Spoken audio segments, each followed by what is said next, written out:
Get some energy. More energy. More energy. More energy. I can't have you one shirt at mine. I like your lips. Talk about that we are. Just new girlfriends next time I get here. What's up, Church and Fluff fan? Welcome back to my channel. If you're new here, then subscribe, turn the notification bell. If you're not new here, then welcome back. Thank you for being here. Thank you for loving me as much as I love you. Let's get right into today's video. So I want to talk about the power of shutting the F up. And I actually want to talk about it in the perspective and the focus of as a business owner. I know a lot of times we talk about, the power of being quiet so you can listen more. You got 2 ears to listen and 1 mouth to speak so that you can listen more, speak less, and all that good stuff. And while this is all very important for your self-development, for your relationships, for how you communicate with the outside world, this is also very impactful for being a business owner. Let me explain why. For those that don't know, my name is Ricky. I am a social media manager and I have a social media management agency. And I work with a lot of different types of brands and businesses and helping them create a community for their business. Every vibe has a tribe. That is our tagline. That's very important to me, and I'm a firm believer of it. And the importance of this, especially in this conversation, is that a big problem that a lot of businesses and brands have is that you're talking too much. You're so busy trying to put out content, market, sell. You're missing the parts that matter, that build a community. So the power of shutting the F up is taking some time to stop posting 5 times a day, 3 times a day, trying to put out as many reels and TikTok videos as possible, and take 2 steps back to listen. So that is the first power of learning to shut the F up as a business owner, is learning to listen to what your audience. You learn so much more when you stop trying to force feed stuff to people and you start listening to what it is that they actually want to be fed. What are they hungry for? What is their desire? What do they need? So many times I see people posting a bunch of stuff, just posting stuff that they feel like is valuable, that they feel like is missing out there. But they're not listening to the questions that their audience is asking. So you're just giving information that nobody cares about. You're just saying stuff that nobody gives a fuck about. Even if it is valuable information, that's not what they want to know right now. That's not what your target audience is stuck on at this moment. So get out there and start listening, having conversations. The power of social listening on social media is so that you can hear what's being discussed on the internet by the people that you want to sell to, by the people that you want to notice you. You end up communicating, talking, participating in those conversations, but you do way more listening to what their struggle is, what you're hearing, what is the foundation, what is the source of what their problem is, what their frustration is. If you are a social media manager and you have a specific target audience, what on social media are they struggling with? Listen to what their problems are. Take the time to observe what is happening in the community of your target audience so that you can, when you do say stuff, we're going to go to the next power, what you say is 10 times that much more impactful. I know that they are always talking about posting consistently, post.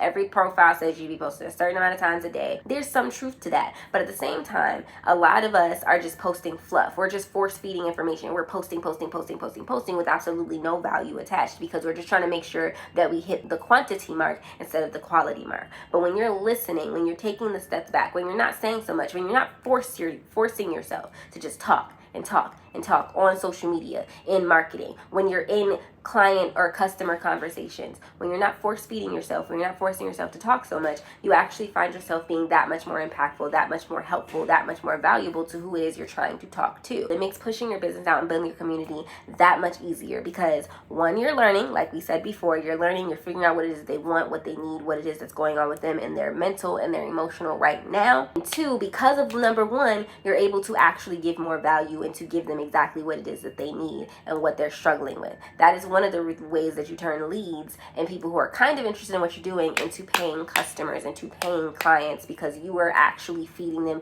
exactly what it is they're looking for. The reason why I did this video and the reason why the power of shutting the F up actually did come to me, I did a strategy call with someone. For those who do not know, one of the services that we offer is strategy consulting calls, which is like a hour-long phone call, and it is a one-time price of $75, and we have a long, drawn-out conversation about what's going on the ins and outs of your social media. So, little tidbit there. So, I was doing one of those calls, and my good sis was like, I'm posting like 5 times a day, and blah, blah, blah, blah, blah. And I said, okay, well, what are you posting? And she said, well, I'm saying this, I'm talking about this, because, I know all this stuff. And I'm like, okay, you know all this stuff. Who is your target audience? And she was telling me about her target audience, and I was like, well, do they give a fuck about that?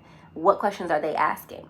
Are you seeing who is asking you about this? The reason why I'm making this video is because people have asked me about this. People have asked me about stuff that makes this video a relevant topic to some of the people in my target audience. A lot of times you're talking about topics that may be within your industry, may be within your expertise, but is not within the need of your target audience. I'm recording a video. That's one of the main reasons that I made this video. That's one of the main reasons why this title stuck out to me so much, is because I'm able to see what's going on. I listen to what she said. I was listening to the other questions that I've been getting asked on Twitter, on X, and I see that this is actually something, the stuff that I have to say when it comes to shutting up is stuff that actually has been asked to me, that my audience needs, that would be useful to the people that I'm trying to reach. The third thing is a lot of times more relevant, or that's what you're going to think when you first hear it, more relevant to your personal life than your business life, but we're going to hone it in and put it all in business as well. And that is, you just get more peace. There's a lot more peace in your life when you just shut up. When you do not, everything doesn't need a response. That includes negative comments on YouTube videos or on your page. Little mini story time. If you guys remember, my very first popular story time that you guys heard was the Amway video story time. I get all types of negative comments on that, and I used to get them and I would just ignore them. Or if I did respond, I responded in a positive light, or I listened to what they said instead of getting defenses, instead of saying something like, oh, you don't know what you're talking about, blah, blah, blah, blah. I simply was receptive and was like, okay, I understand where you're coming from. Another prime example of that is the last story time I did, when we did the story time about, I want to say that I named her Karen in that story time. I really don't remember. But the last story time we did about the friend that I lost, not the last story time, the time before that, about the friend that I lost, and I was talking about one of the issues that I was having with her that involved her trans boyfriend. And I was getting comments. I got negative comments. It was like, not a lot. Y'all gave me a lot of love on that video. But there was a couple of negative comments, and I chose not to respond. I was like, you know what? I'm gonna leave it alone. But what I didn't respond, those who do know me, who know what type of person I am, who knows when I choose to speak up, I'm choosing to speak in a certain way. I choose to speak, one, with integrity. I choose to speak, two, with positivity. And I'm never trying to disrespect or hurt anyone. And that's very evident in everything that I do. So when somebody's trying to accuse me of otherwise, I know who I am, and those who matter know who I am. And also, because I've been living like this, my community came to defend me. So there were people who were replying to these comments. I'm not saying a single solitary word. People are responding to these comments, reading these people for filth. Not in a bad way, but basically just letting them know exactly why and how they're wrong. And being like, that's not what she meant. This is what she meant. And it's clear that because I chose to say what needed to be said, I did not just blurt a whole bunch of stuff. I could have easily got mad and defensive. I could have easily done that. And it's easy to do that, especially when it comes to being a content creator or a business owner. People are going to have negative things to say. They're going to have reasons to lash out at you. Some of the stuff that you say is going to create backlash. Maybe you're going to do a marketing campaign that is not received well. And there are times when you're going to need to address it. But that's where the beginning happens. You learn to listen more when you shut the fuck up. Just take a moment. Don't immediately be like, well, I only did that because da-da-da-da. Because a lot of times, I know y'all, I know who's watching me.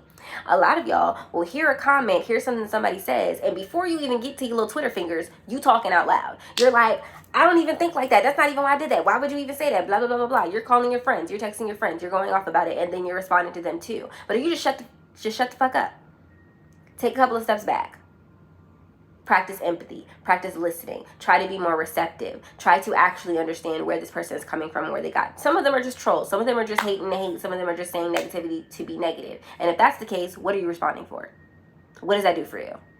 Why would it even bother you enough for you to respond? And if it's another place, maybe there's something that you did say, a learning moment in this situation so that you do not run into this type of situation again. Maybe you made a mistake when you're shipping something off to a client. Instead of getting defensive, instead of trying to lash out and try to over-explain and try to talk over another client or customer, you can receive what they're saying, you can listen in silence, and you can allow yourself to hear their point of view, even if they're wrong. Because they often are. And you get peace that way. Because then after you've thought about it, after you've gone through the emotions, you've gone through the processing part, you know exactly where you went right, where you went wrong. You can kind of understand where that person is coming from, even if where it's coming from is a bunch of hoopla. When you respond, you have 100% peace in your response. Nothing is stirring the pot. You don't feel like you threw oil on the fire, nothing like that, because you took your time. You took your time to approach the situation. You took your time to approach the unhappy client or customer. You took your time to approach the negative comment on Instagram or Twitter or whatever the fuck. You took your time to approach it because you just shut the fuck up for a little bit. You ain't gotta say something all the time. A lot of times the reason why we struggle so much is because we want to react immediately. Now y'all already know that I'm heavily, if you're not new here, then you already know that I'm heavily against the immediate reactions. A lot of my previous story times was me reacting immediately, and that's why I'm 100% against them. Because when you react based off of how you feel, you almost always react wrong. Almost every single time when your reaction is immediate, you do not approach it the right way. You don't say the things that you need to say. You say the things that you want to say. Saying what you need to say is going to be something that keeps the peace. Saying what you need to say is going to be something that brings more clients and customers your way. Saying what you need to say is going to be something that allows for the conversation to flow heavily and respectfully. Saying what you want to say can often put you in hot water. Saying what you want to say will make it seem like you are literally overwhelming your audience with a bunch of information that they do not actually want or need. So you have to be able to know when to shut the fuck up. Take a couple of steps back. Number 1, listen. 2, speak what's necessary. And 3, find yourself having more peace. That's pretty much it. Those are the only things I wanted to talk about, only things I wanted to touch on. This is not a long video. Let me see. It's 11 minutes, and I'm going to edit it and get some stuff out. We in there, okay? Told y'all, I'm going to start speeding this up. I know, like I said, I be talking too much, like I'm doing right now. Moving on. If you made it this point in the video, you love me, right? Think I'm cute? Think I'm cute? Yeah. You like me? You like what I'm talking about? You want more? So subscribe and turn the notification bell. Make sure you go follow me on all my socials. Cherishing Flow on Twitter, X. Y'all corrected me last time. So on X, on Instagram, and on Snapchat. You guys can go and follow me on there. Add me on Snapchat, all that good stuff. I'm very active at least on Snapchat and on Twitter. Instagram, we working on it. It's a work in progress. But go follow me anyway. Make sure that you guys put in the comment section down below if you are a subscriber, turn your notification bell. Here is our notification shout out. Bow, putting it on the screen. Thank you so much for subscribing, turning your notifications. I love you ever so much. Show them love and all that good stuff. I told y'all I'm be consistent with these notification shout outs. I'm on it. Anyway, I love you guys ever so much, and I will see you guys in the next video.